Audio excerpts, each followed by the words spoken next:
my gosh, I am absolutely excited to be back with another episode. And I have, oh, wow, a fabulous, amazing lady, Lora Poepping. It's so good to have you on this podcast. If you know how long I've been saying to myself, get in touch with Lora. She needs to be on the Lead to Excel podcast. You won't believe it. Thank you for saying yes immediately. And thank you for being here today. Oh my gosh, Maureen. Well, we've known each other a little while now. We met through Elevate, a women's organization. Right. And I think in our very first Elevate meeting where you were on it, we were like, yes, let's look at each other. We were looking at each other like, we need to get to know each other. And I think we immediately set up a date to connect because I'm in Seattle and you're in Britain, Great Britain. And we just felt a connection. It just felt right. And I'm so delighted to be on your podcast. And I've been a listener and I feel a little awkward about being on it because I love being a listener, but it is such a privilege to be with you. Oh, I'm so pleased you're here.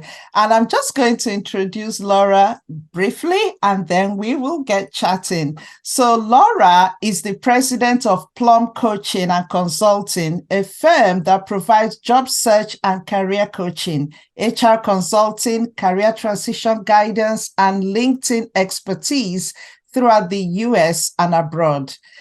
It's so good to have you here, Lora. And I'm just going to start this conversation by saying, how did you get to starting Plum Coaching and HR Consulting? Because I know previously you worked with Microsoft for a few years. So if you kind of just take us back to early days of Lora's career and what made you set it up? Well, thank you for asking. Not very many times in our lives do we get to just really tell our story. And I try and tell it as succinctly as I can. So let me know if you want me to go a little bit deeper. I started my career in doing communications work for National Public Radio. So I actually thought that was going to be my career path. And then I accidentally, without getting into too many details, went into higher education administration. And I thought that was going to be my career path. And I got a master's degree from Indiana University, where if you're outside of the US, Indiana University is in Bloomington, Indiana, one of the middle states in the United States. And if you're from the United States and you're from the Midwest, you're rolling your eyes right now. But it is where I met my now husband. So I have a lot of good feelings about Indiana, or what's called IU. After that, I ended up working for the Smithsonian Institution, which a lot of people have visited in the United States and Washington, D.C., and then transitioned back into higher education. When I moved to be closer to my then boyfriend, Scott, who I'm married to now for 33 years, crazy. I got married when I was 10. I like that. I ended up moving back to the Bay Area, which is where I'm originally, San Francisco Bay Area, which is where I'm originally from. And my husband said to me, higher education doesn't pay that well. It's a very wonderful career, but have you ever thought about transitioning to business? And I ended up moving into recruiting. And I started my career in recruiting for Deloitte and spent 13 years with Deloitte, had an amazing career in San Francisco, in the Bay Area, in the San Francisco Bay Area, and then moved on and did a year with PricewaterhouseCoopers, which is another accounting firm, well-known accounting firm. When my husband got a job offer in Seattle, we and our, at that time, less than 1-year-old daughter moved up to Seattle, and I started a career doing recruiting for Microsoft, which is a small software company that some people may have heard of.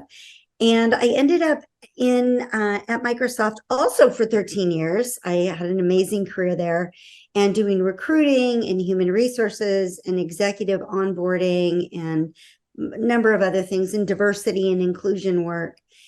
And this is where the big pivot takes place. And this is a pivot that so many of your listeners will really understand. So I promise this story goes somewhere. So in 2008, when the economy took a very significant hit, 3,500 of my closest friends at Microsoft and I were laid off. And when I was laid off, I ended up using the connections I had to do some contract work, where a lot of people do that. And during the time I was doing contract work for a few years, I ended up doing something that makes perfect sense now to me, which is a lot of people said, "Oh, you were a recruiter. I'm trying to look for a job. I don't know how to find a job. Can you advise me on what I'm doing wrong?" And so I would treat people to coffee. That's when Starbucks stock started going up, because I was treating to so many coffees for free. Because if you're out of a job, you can't ask someone to meet with you and not treat them to coffee. So True. I would treat them to coffee, and they would get jobs. And I was having lunch. I think it was happy hour. So we were having cocktails with a dear friend of mine, Mary Beth Maines. And Mary Beth was asking me, what did I think I wanted to do next? Because she had just finished up her coaching certification. So as all good coaches, they're trying all this coaching skills out on their friends. And so she asked me, what do I want to do? And I said, well, Mary Beth, one of the things I really enjoy is I really enjoy coaching people on their job search, taking what I know about how people are hired from my years at Deloitte, Pricewaterhouse, and Microsoft, and some startups, and telling them how to execute a job search that's thoughtful, strategic, impactful. And I really enjoy it. And she said, well, why don't you monetize it? And I said, oh, Mary Beth, bless your heart, as they say in the United States South. That's a favor, not a business. And she said, well, why not? And that was, here's our number 13 again, 13 years ago, Maureen. I started Plum as a job search coach, serving women and recent college graduates. And 13 years later, I've got a team of almost 20 coaches, HR consultants, resume writers, and career coaches. So I do very little very little coaching these days. I'm actually running the practice. So very long story, but what I really want to drive home is that life is a circuitous route for many of us. And here I am. Who would have thought that I'd end up going from thinking I'd be having a career in national public radio all the way to now running a practice here in Seattle for 13 years. For 13 years. That's incredible. That's amazing. I was actually going to ask you, when you were treating these ladies to coffee, were you charging them? But it looks like you were not charging. No, I wasn't. I was losing money because I was treating to some pretty expensive lattes. Exactly. And not to diminish the value of a good Starbucks latte, but when people ask you for a favor and they're out of work or they're looking for work, you don't feel like you can ask them to treat you to coffee, even if you're doing them a favor. Interesting. So I was doing it for free. Yeah. Right. Okay. And then you turned this into a business. How was it, in terms of now making that shift to making Plum a business that you were charging? How did you feel also about the charging? Because that is one area a lot of women in particular struggle with the pricing, with how to charge people, because like you said, they're out of work anyway. So a lot of them are probably out of work. So how did you navigate that? Well, that is a great question, because I didn't consider myself a business person or an entrepreneur. I'd always worked for big corporations. I thought I was a total corporate gal. And when I started my practice, I was really doing it blindly. And I started with only $1,500 US to get it started, to start a very simple website. And my marketing was just emailing all my friends and telling them what I was doing. The pricing was one of the most difficult things, because understandably, people do not like to share or be transparent about what they're charging if they have their own practice. And I understand that. I totally understand that it's proprietary and it feels awkward. And women, a lot of women are going to really understand this. Women really don't like to talk about money very much. And we're very generous. I hate to make a blanket statement. Not everyone is generous, but many women I've met are, especially when they're launching their practice. So I had to really do it by feel at the beginning. And after a couple of years, I realized that while I was married to my husband who has an MBA, I really wanted to separate church and state. I really wanted to just be married to my husband and not have him advise me. And so I hired a business coach. And this business coach, Lora Edwards, gave me such good guidance. And one of the very first things she said to me is, stop thinking of yourself as a coach and start thinking of yourself as being a business person who is all about making money, not in a money grubbing way, but you got to do things and set up strategies as a business. Hire an admin, hire a bookkeeper, get on it to really get focused around what your profit and loss statement looks like. Get serious, Lora, because this is important to sustain a business. And so that's how I finally got serious and realized this isn't just about coaching. It's about actually building a business and building a brand. Oh, wow. Thanks for going into that, because that is an area, like we said, many people struggle with. So I'm going to push you a bit here. Okay. When I love Lenora. I love being pushed. You know me. I know Lenora, so, and she's amazing.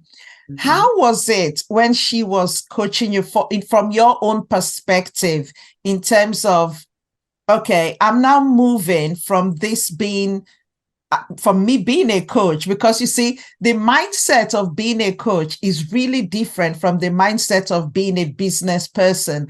How was that for you? What struggles did you come up against in terms of your thought process? And how did she help you navigate that? Or was it something you were able to navigate yourself?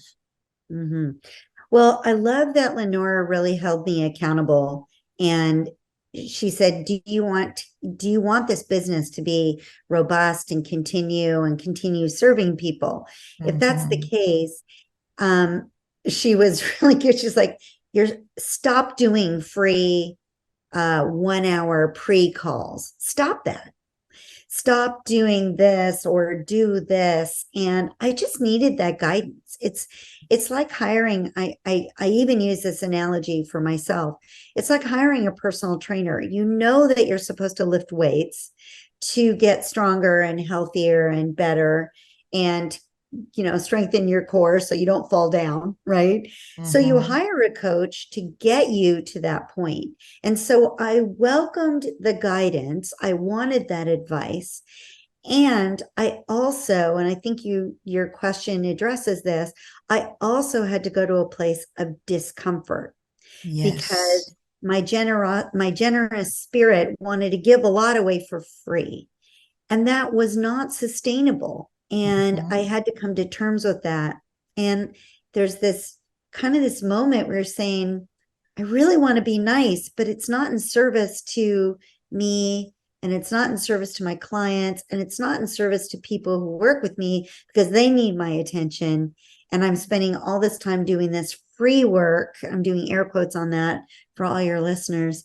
It's just not serving me anymore. So I had to push myself to be, I'm not saying less nice, but just getting more business-like in how I operated. That is a pivot for sure. Yeah, that's great. That's great. And I love the fact that she asked you the question, what do you want? Where do you see the business?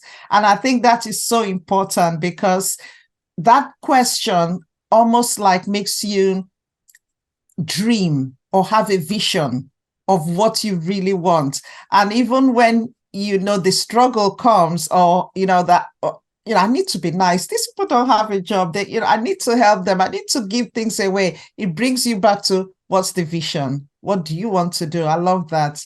So thanks so much for sharing that. So now the business is now growing, and I want us to kind of go into what you've discovered over time, the struggles or challenges. You can give us a case study or examples of how you've really helped people in terms of the job search, because especially now that so many people there's transition going on. So how has it been for you? Because I know your business has grown so much in the last couple of years as well. How did that happen? And yeah. Well, two things, and thank you for asking that question. Two things. My own struggles around being laid off after really devoting myself to many years at Microsoft and feeling really committed to it, and waving the banner for a company and feeling really discouraged that they would not see me as an individual who had a value by staying at the company. There was a lot of hit to my ego, understandably. But the gift of that was that I really understand that experience in a very personal way. So it enhanced my coaching. It made me a better coach, because there's nothing that makes you a better practitioner than having been through something yourself. So when we do outplacement work, which is where companies are letting go of some of their employees, and as an act of generosity, even though they're letting someone go, they will pay for Plum to do coaching for their employees. And we do it for some really amazing companies around the United States.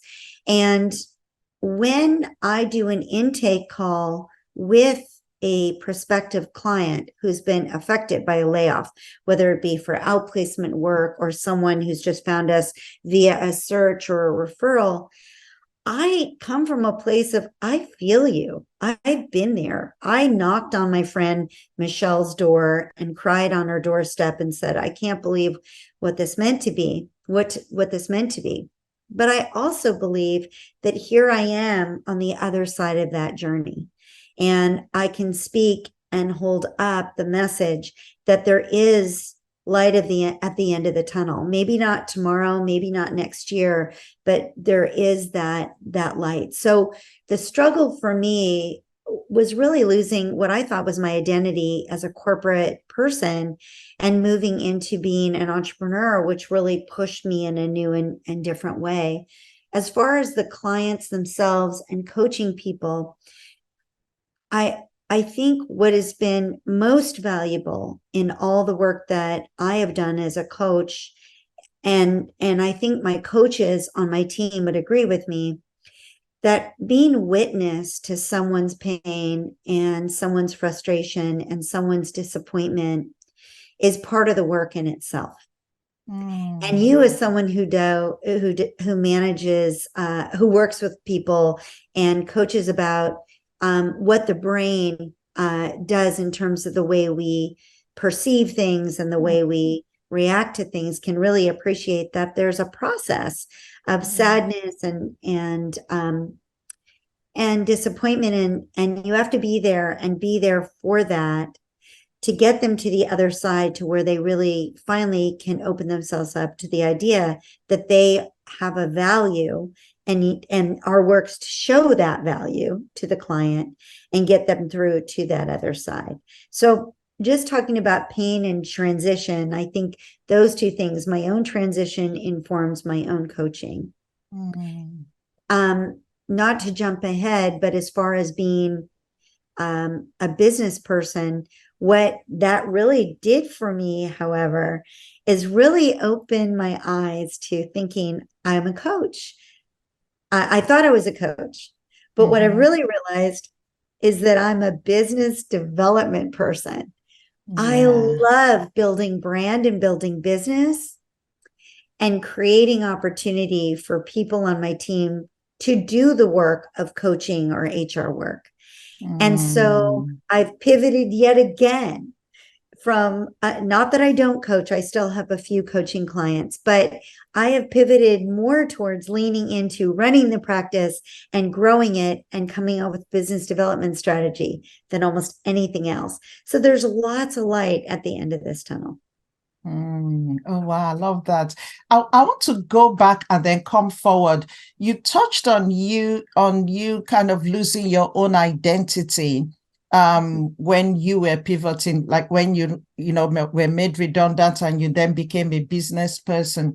And identity is a big thing as well for people who lose their jobs or who are searching, especially if they've been searching for a long time or they've been told that they're going to be made redundant.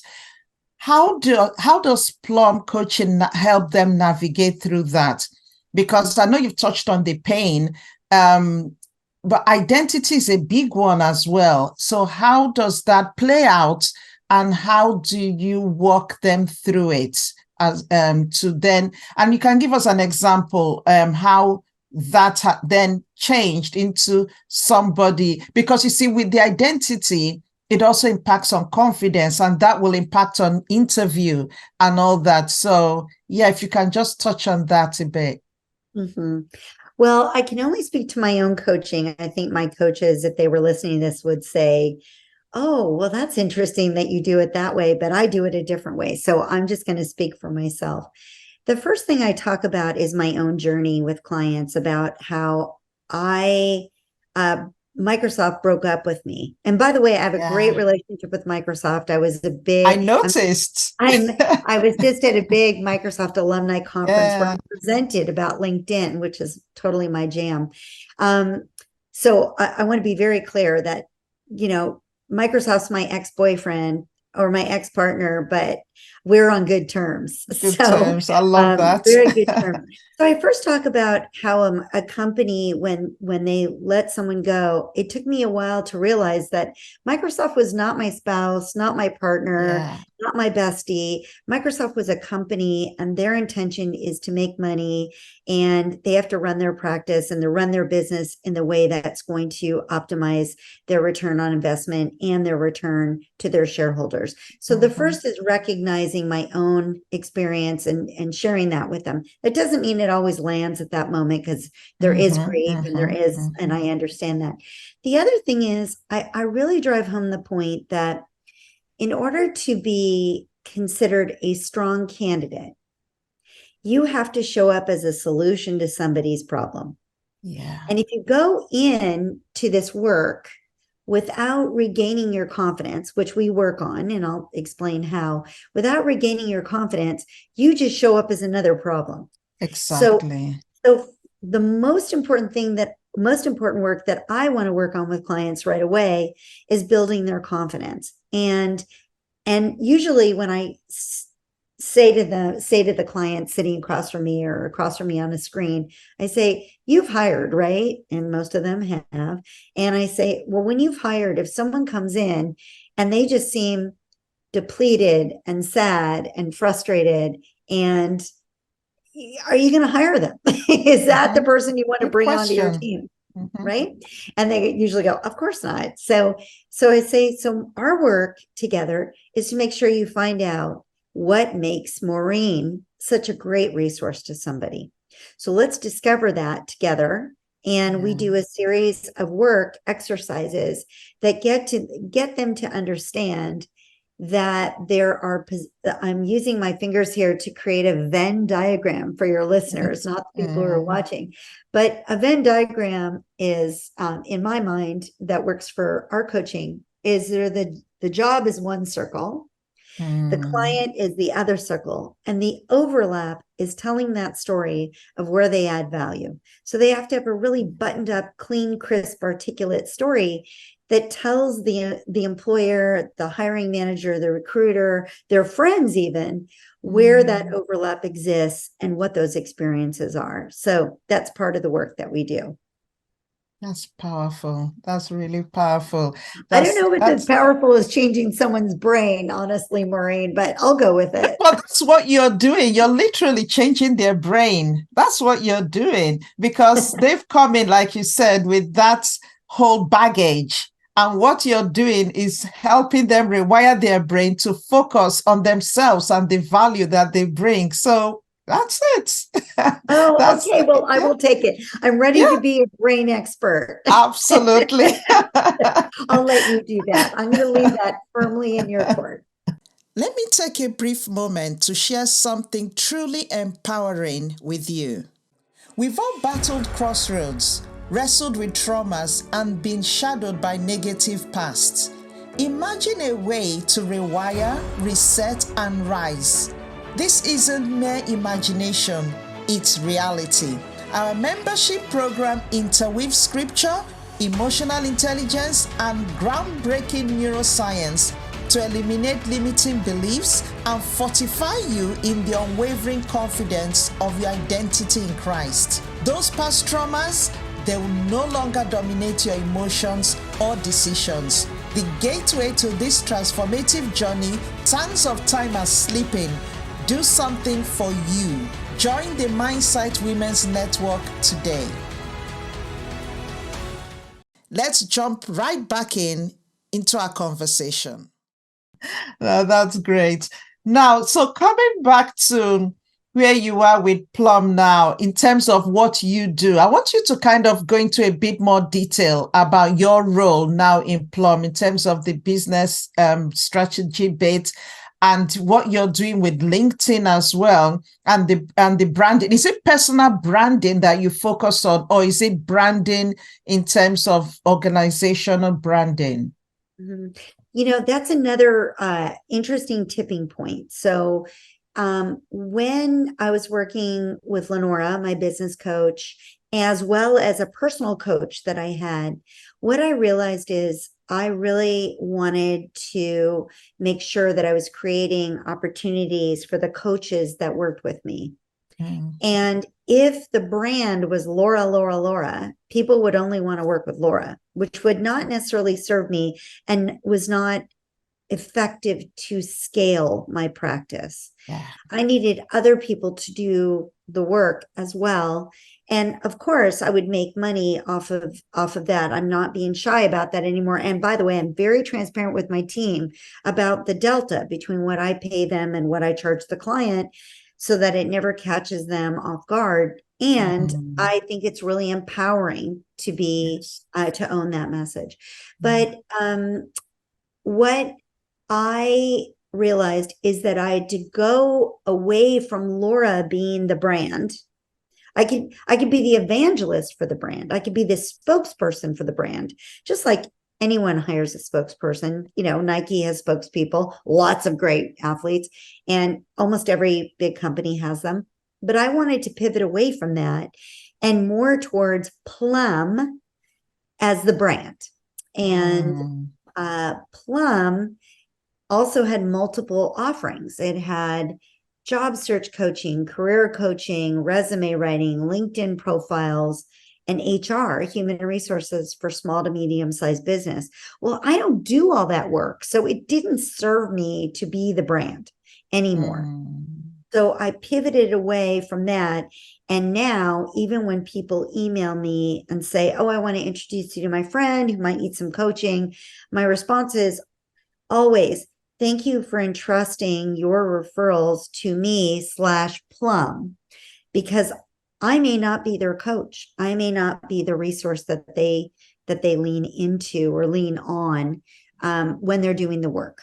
So I really had to get more focused on branding for Plum, and I made significant investments in Plum as a brand. I want Plum to outlive me. I'm not outlive me. I don't want to die really fast. I know, but it's good succession thinking. Continue.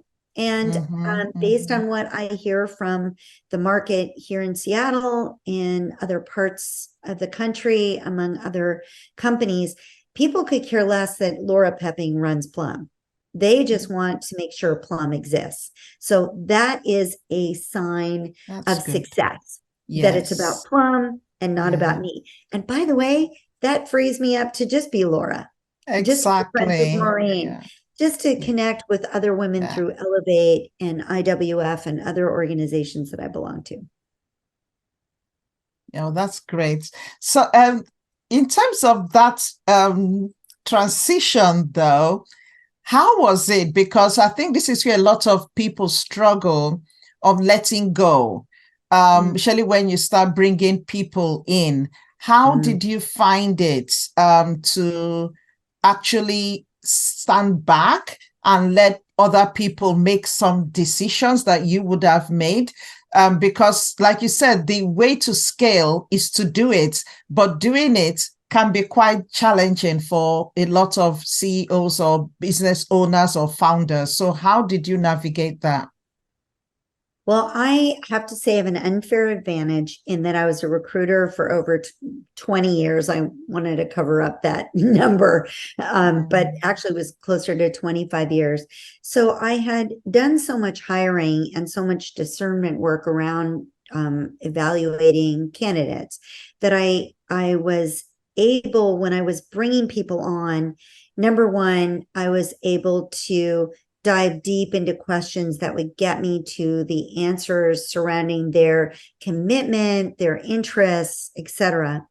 The other thing is, I really trusted my gut, and I know that's not scientific, but I It knew. is, though. Oh, it is. Oh, good. Oh, good. Well, then, see, I'm closer to being a brain expert than I thought. I said it. You are.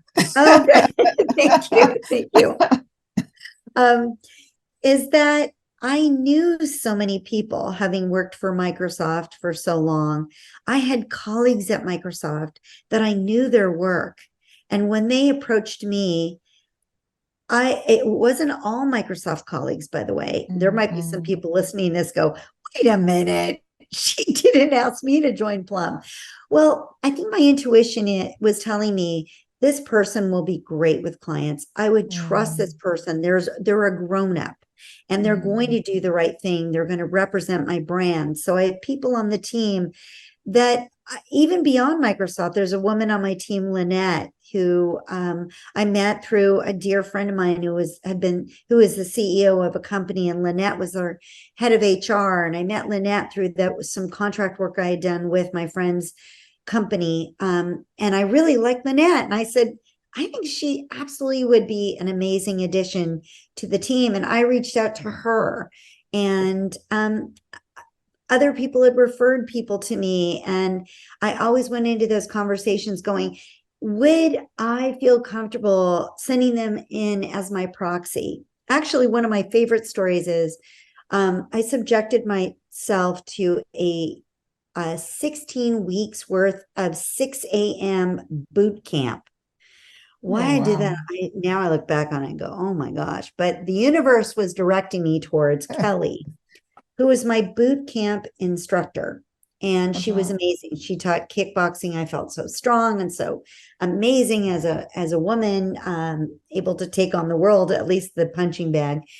And I met Kelly, and through 16 weeks, I went, I know there's more to this woman than being a kickboxing coach. We went out to coffee, and she told me the story that she had worked for Nike, Adidas, Converse, Amazon.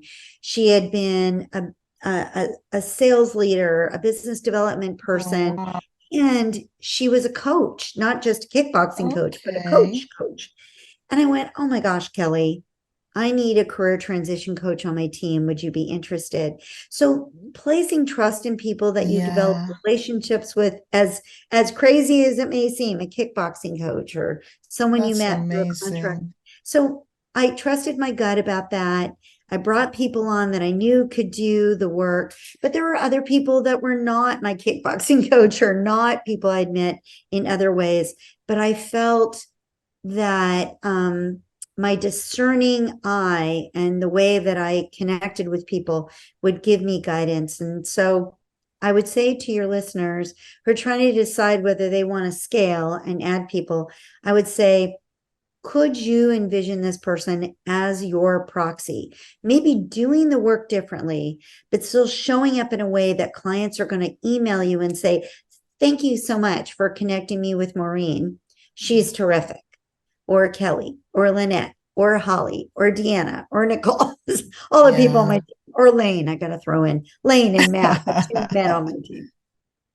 Yeah, no, but that's fantastic. And I like the fact that you said they might do it differently. And that's the key. They don't have to do it like you. It's accepting the fact that they might do it differently, but still get the results that are needed.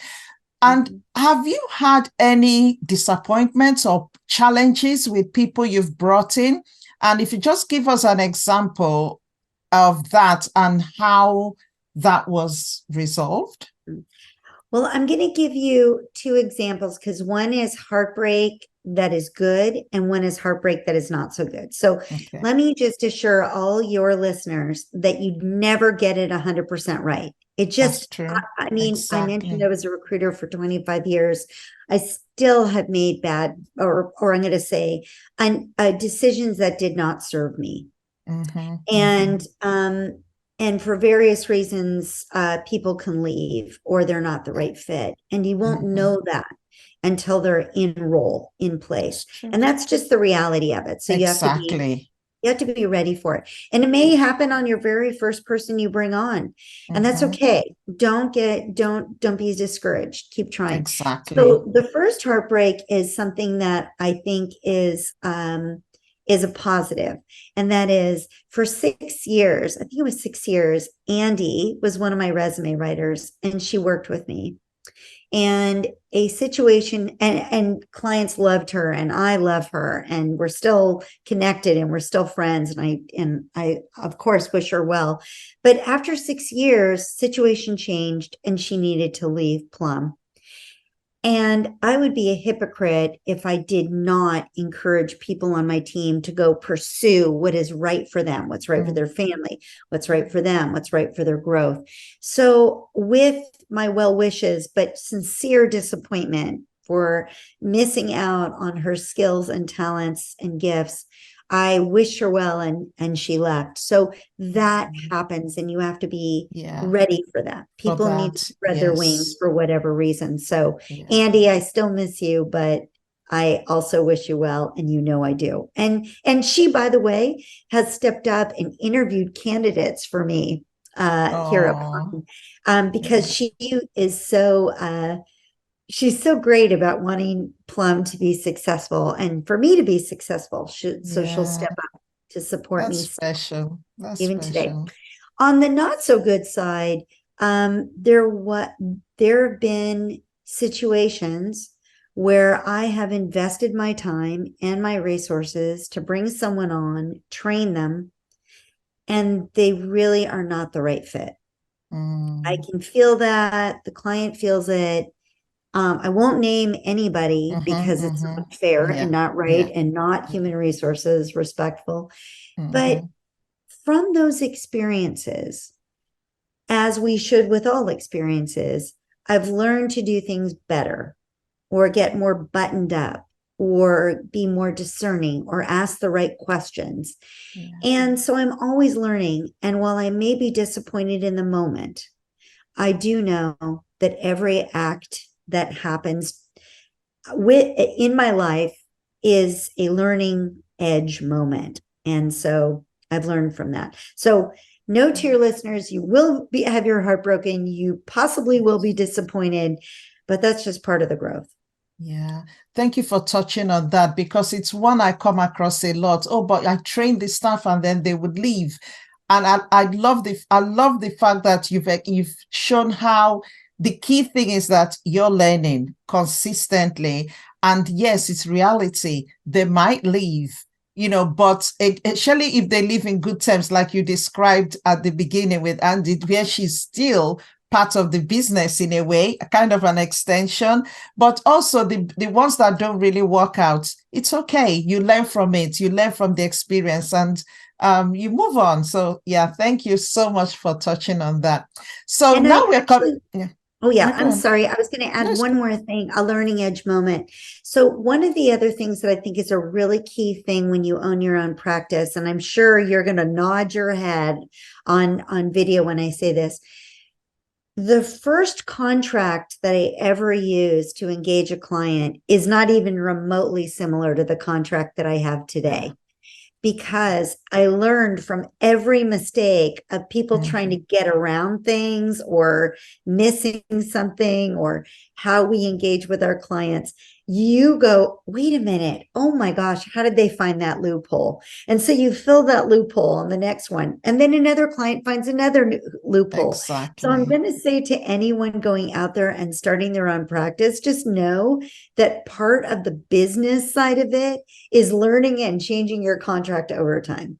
Yeah. Yeah, thank you for that. And that's so true. And I love it. I love the fact that you've really touched on this, because people just beat themselves up or end up feeling so bad. Oh, I got it so wrong. Oh, I've done this. There's no need.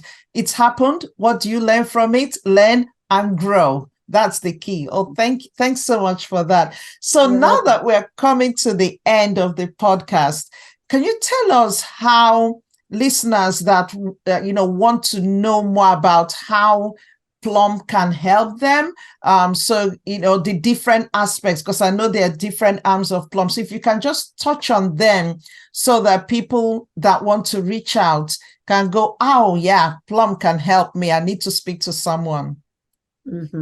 Well, let me just say that as a business development person, that question is awesome because this gives me an opportunity to talk about how people can review what we do and what the different services are.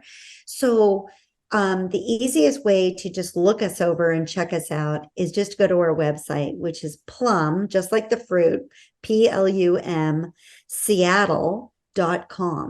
And by the way, before you go on, okay, sorry. Now, just going to say, so why the name Plum?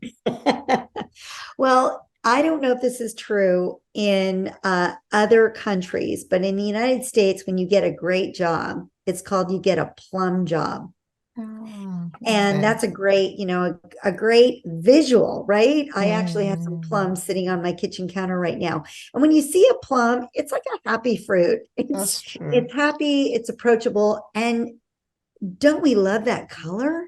I mean, the color is just beautiful. And so in branding and approachability and all those things, I just thought, that's really great. And all you have to say is Plum. Like even in Seattle, people go, oh, I use Plum. And people go, oh, yeah, I know what Plum is. And that makes me so happy because it's just one word. It's so easy. You don't have to remember like LoraPoepping.com, which is so terrifically difficult. So people can go to plumseattle.com.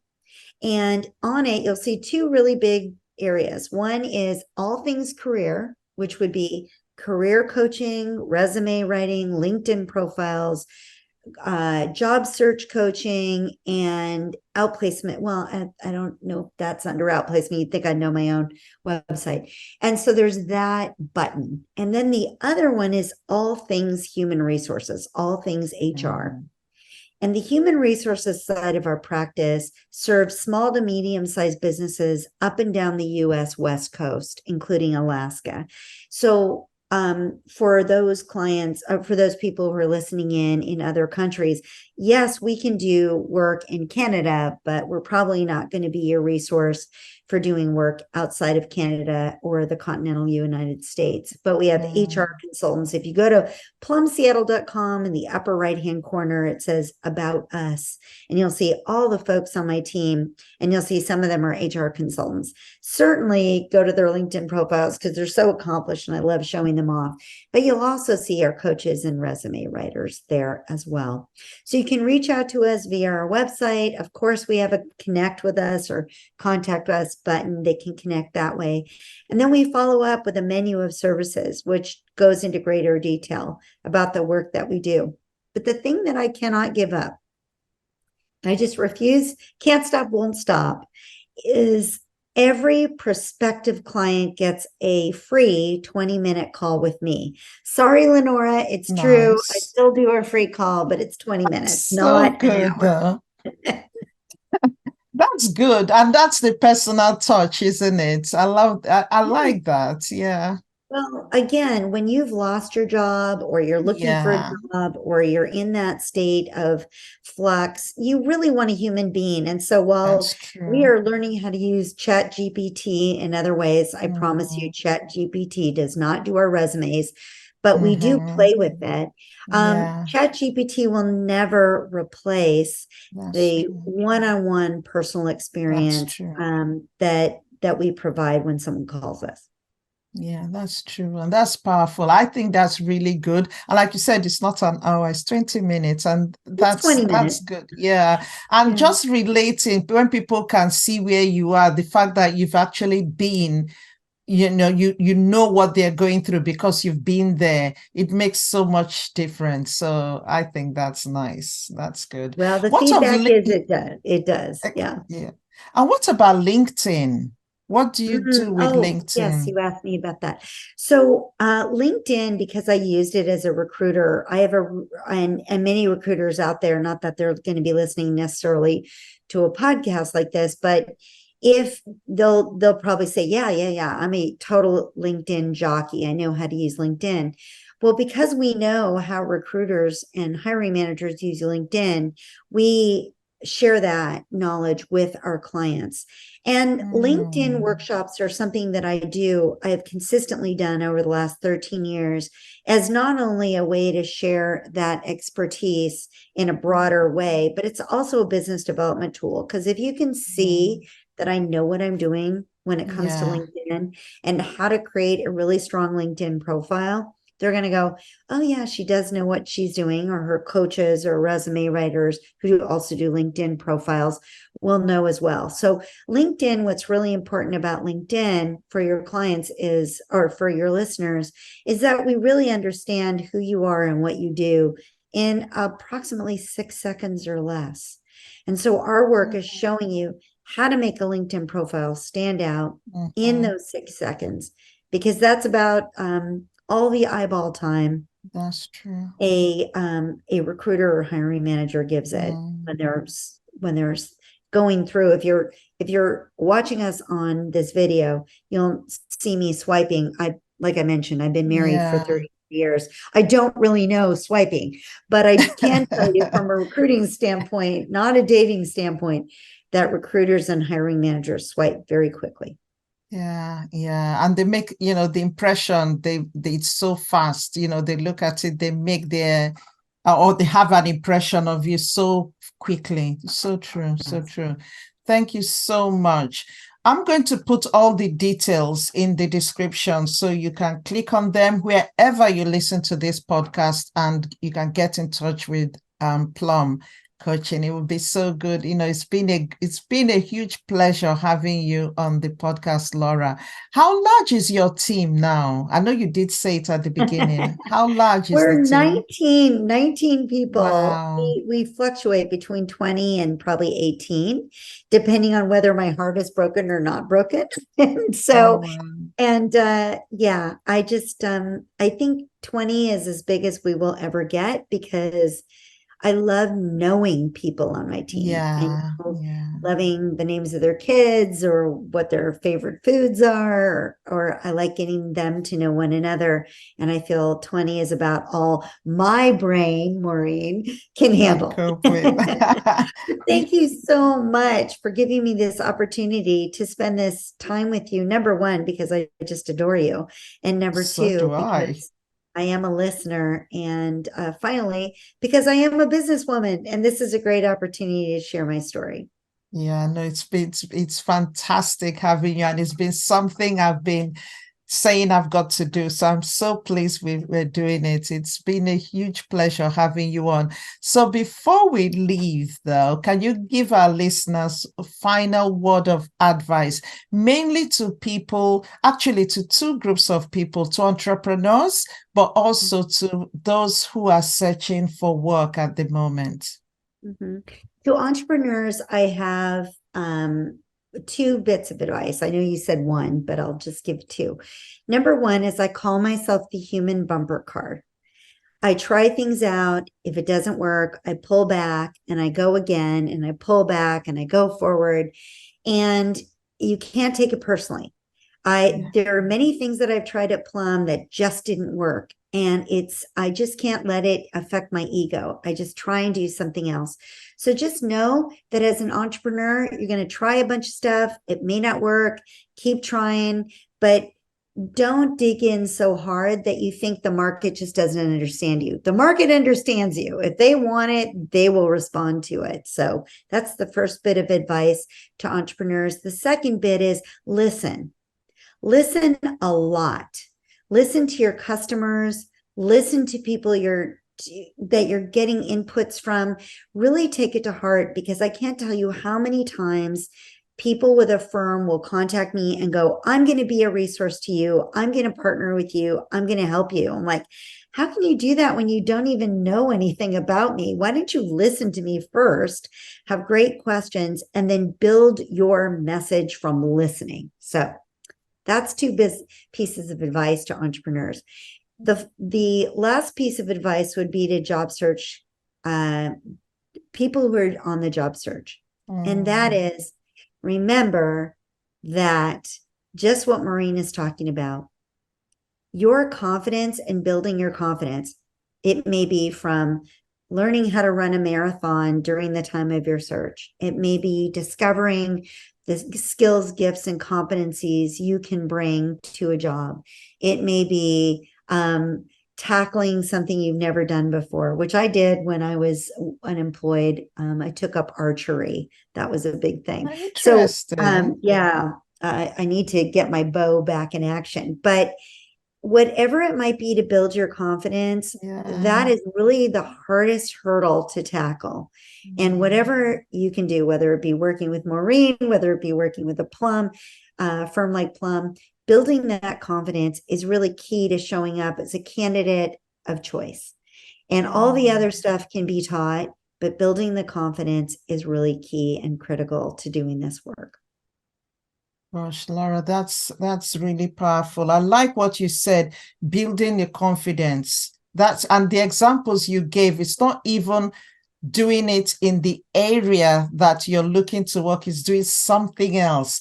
And that's great. That's great, because that's the easier way to build the confidence, by doing something different, do something you've not done before. And your brain then goes, actually, can do this. If I can do this, then I can really get back into getting that job. I love that. That's so good. Thank you. Well, you know a bit more about how the brain is going to respond than I do, but I think it's working. And I will tell you, as someone who does archery, that there's nothing more confidence building than getting a bullseye. And that has nothing to do with my job. Exactly. Yeah. No, that's great. That's a good So I example. wish you all bullseyes. I wish everyone listening to this a full-on bullseye. Oh, wow. No, that's great. And then for the entrepreneurs, you said, don't take it personally and listen. Both fantastic advice. Don't take it personally is so good. Listening is, that is just amazing. Lora, you are a superstar. You're amazing. I remember when I met you, this was going back a few years now, and because I've been posting, and you said to me, Maureen, what's your ask? What are you asking for? And I had to step back and then go, actually, it's true. I'm posting, but not really asking for anything. And you pointed it out to me. And, I just love you so much. The advice you give, you're just so open to giving, and you care so much. I love you loads. Honestly, I really do. And I'm so pleased I got to meet you. But I can't wait to get a Lora hug, really. I cannot wait. Whether it's I actually would rather come your way than you come my way, but you are always in Seattle, always. And thank you to your listeners for making it through what is hopefully valuable to you, and also being a fan of Maureen's, because I'm a fan of Maureen's, and I want you to. I want to join your club of being a fan out there in the universe. Thank you so much. Thank you so much, Lora. It's been great having you on. Thank you once again. You're welcome.